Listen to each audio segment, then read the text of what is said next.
Hi, everyone. So, TEAM. There is no I in team, Seema. You need to learn to work in a team. You cannot do this presentation alone. You know what team stands for? Together, everyone achieves more. That's the full form of team. And that was the profound words by my Hindi teacher of grade 6. Let's go back in time. So it is the beginning of grade 6, about in 1983, and our Hindi teacher, Mrs. Kapoor, walks in.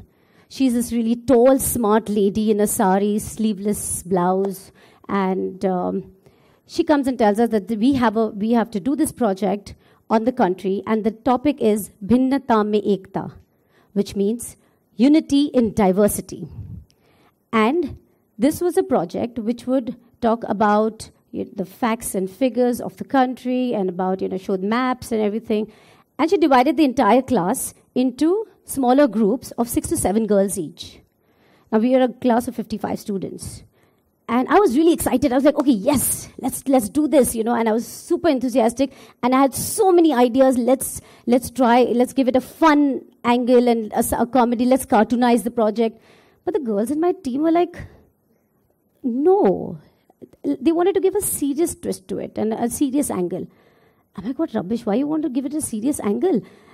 And they just completely discarded my ideas. So I was angry, and of course my ego was hurt. So I went back to Mrs. Kapoor, and I like, can you just let me do this project alone, please? Because my girls are not listening to my ideas. And that is when she told me those profound words that you have to learn to work in a team. It's okay sometimes if your ideas and thoughts are not accepted, but trust me, together, everyone will achieve more.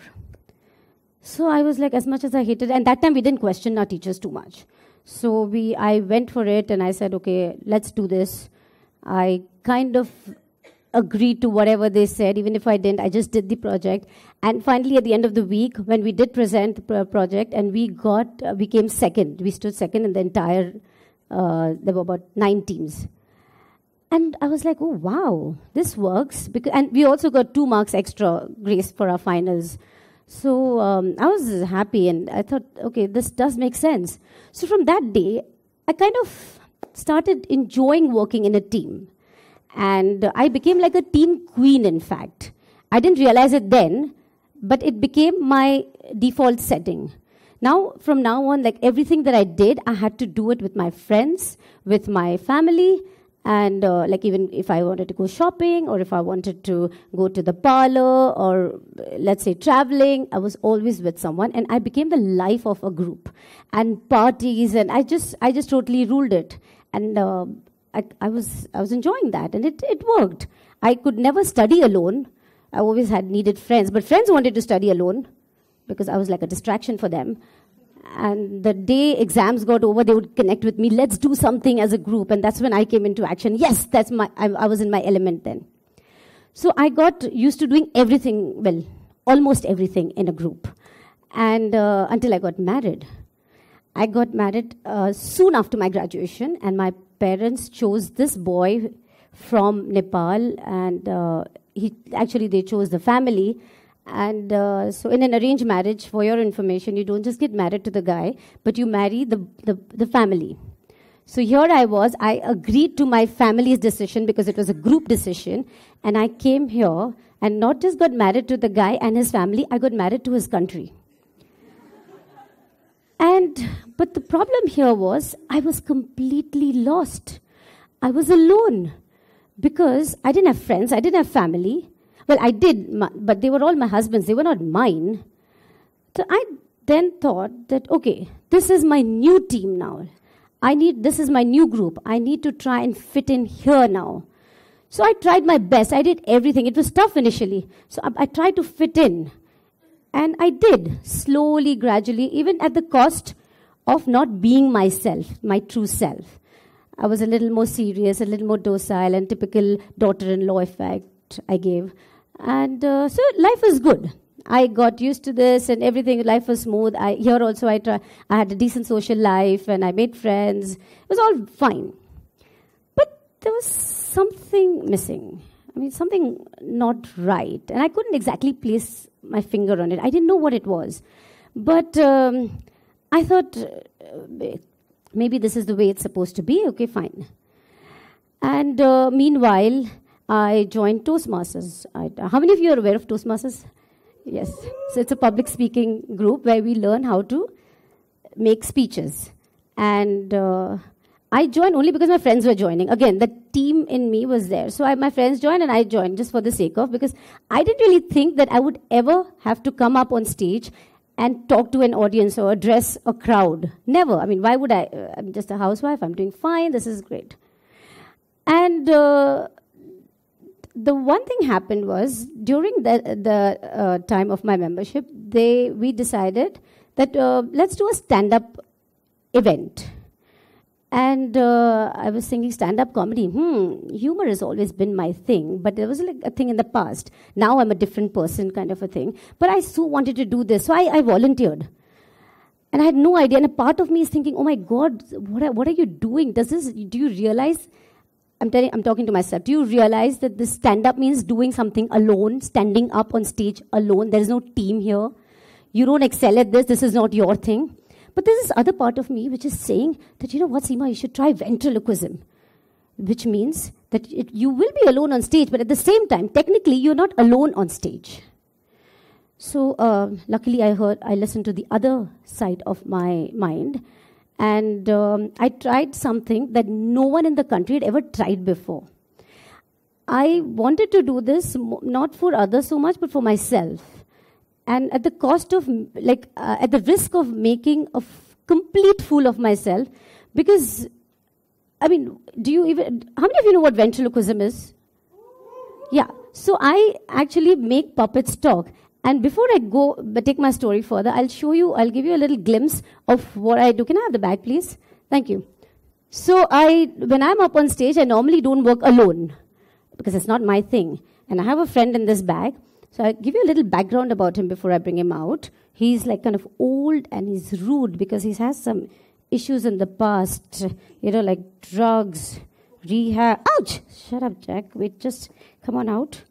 What are you doing? Okay, come on out. No, inside. No, you have to come out. No! Please, Jack, come out. Ugh! So this is my friend Jack Denials. Give it up for him, please. I don't see them going, anything. Well, give it up means clap and welcome, and that's what they did, Oh, thank you, and all that shit. Jack, you can't do this here. This is a serious platform. Can you just be nice? You be nice. Well, I am nice.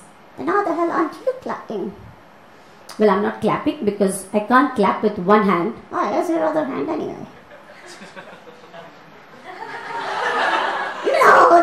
No, this is embarrassing. Jack, this is how ventriloquism works. Yeah, right. It does. That's how it works. Then why don't we switch places? What? Switch places? Yeah. What do you mean? You can't decide, and I've got my hand up your...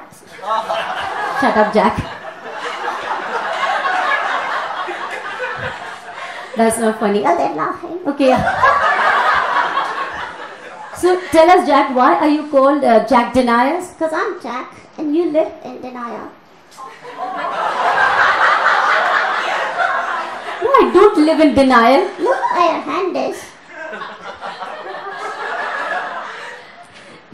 Okay, you know what, Jack? I need help. I know you need help. No, that kind of help. I need your help. I need you to tell them who I am. She's a hypnotist. I'm not a hypnotist, I'm a ventriloquist. You know hypnotists put people to sleep? Exactly. You're not sleeping. But I need your help. I need you to tell them that someday I'm going to be really famous and my name will be written up in lights. Oh, you're going to change your name to Exit?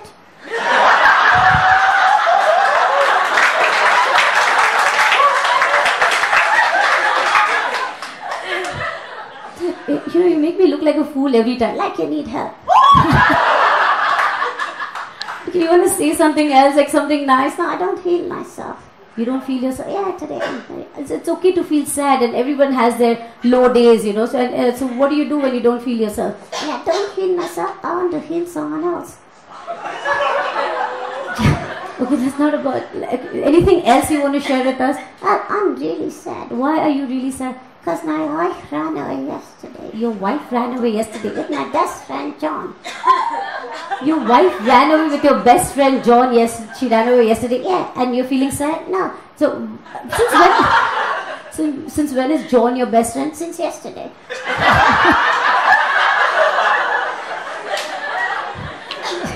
Jack, you know what? We are here. We need to, just give them a message. What kind of a message? You know, like a message before we go. We need to tell them something inspiring. Like what? Like there is no I in team. Oh, there's no I in team. Yes, there isn't. What about M and E? There is M and E. Yeah. Okay. Okay, and anything else when last... Yeah. Okay, so You want to say something? Yeah, I want to say something. You know what? I think I should advise everyone that you should do one thing that scares you every day. You know, something that really scares you. I'm scared of you. Okay, that's it, Jack. You're going back into the bag. But I don't want to go. So that's what I do. This is what ventriloquism is all about. Oh, get me out of here. Shut up, Jack. Let me continue this.